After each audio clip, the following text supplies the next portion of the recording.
Class 6 Marathi poem हे खरे खरे व्हावे. हवेवरी त्या होत स्वार मी अवकाशी विहरावे, अवकाशी विहरावे. मनात माझ्या नेहमी येते मी पक्षी व्हावे, मनात माझ्या नेहमी येते मी पक्षी व्हावे. दवबिंदू होऊनी पहाटे गवतावर उतरावे, गवतावर उतरावे. सूर्यप्रकाशे वाप होऊनी पुन्हा पुन्हा परतावे, सूर्यप्रकाश वाप होऊनी पुन्हा पुन्हा परतावे. क्षितिजावरचे गडद रंग मी ढग होऊनी झुलावे, ढग होऊनी झुलावे. भरारणारा होऊन वारा चंद्राशी खेळावे, भरारणारा होऊन वारा चंद्राशी खेळावे. धुक्यापरी मी अलगत अलगत धरणीवर उतरावे, धरणीवर उतरावे. अवघे जग झाकुनी तयाला मिश्किलतेने पहावे, अवघे जग झाकुनी तयाला मिश्किलतेने पहावे. ऊर्जेचा तो स्रोत सूर्य मी अगदी जवळून पहावा, अगदी जवळून पहावा.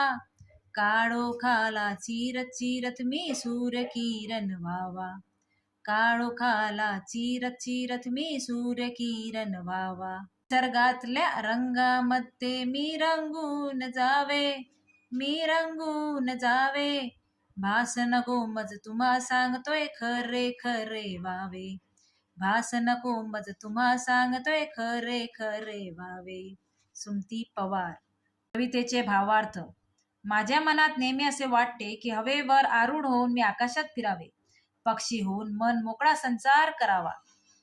दवबिंदूचे रूप घेऊन गवतावर पहाटे उतरावे आणि सूर्यप्रकाश येताच वाफ होऊन पुन्हा आकाशात निघून जावे. कधी मला असे वाटते की क्षितिजावरचे दाट रंग मी व्हावे, ढगाचे रूप घेऊन झुलावे. कधी वेगाने वाहणारा वारा होऊन चंद्राशी खेळावे. धुके होऊन कधी हळूच धरतीवर उतरावे, सगळ्या सृष्टीवर धुके पांघरून खोडकरपणे पाहत बसावे. कधी मला असे वाटते की उष्णता ज्यापासून निघते तो सूर्य अगदी जवळून पाहावा, अंधाराला चिरत जाणारा मी सूर्याचा किरण व्हावे. मला खरेच असे वाटते की निसर्गाच्या मनमोहक रंगामध्ये स्वतः रंगून जावे. तुम्हाला सांगतो, हा माझा भास नव्हे, मला खरे खुरेचे सर्व व्हावेसे वाटत आहे. उदाहर्थ. स्वार होणे म्हणजे आरूढ होणे, बसणे. विहरणे म्हणजे आकाशात उडणे, फिरणे. क्षितिज म्हणजे आकाश जेथे जमिनीला टेकल्यासारखा भास होतो ते ठिकाण. भरारणारा म्हणजे वेगाने वाहणारा. अलगद म्हणजे हळूच. मिश्किल म्हणजे खोडकर. स्त्रोत म्हणजे ज्यापासून मिळते तो मार्ग. काळोखाला चिरणे म्हणजे काळोख भेटून जाणे. भास म्हणजे भ्रम.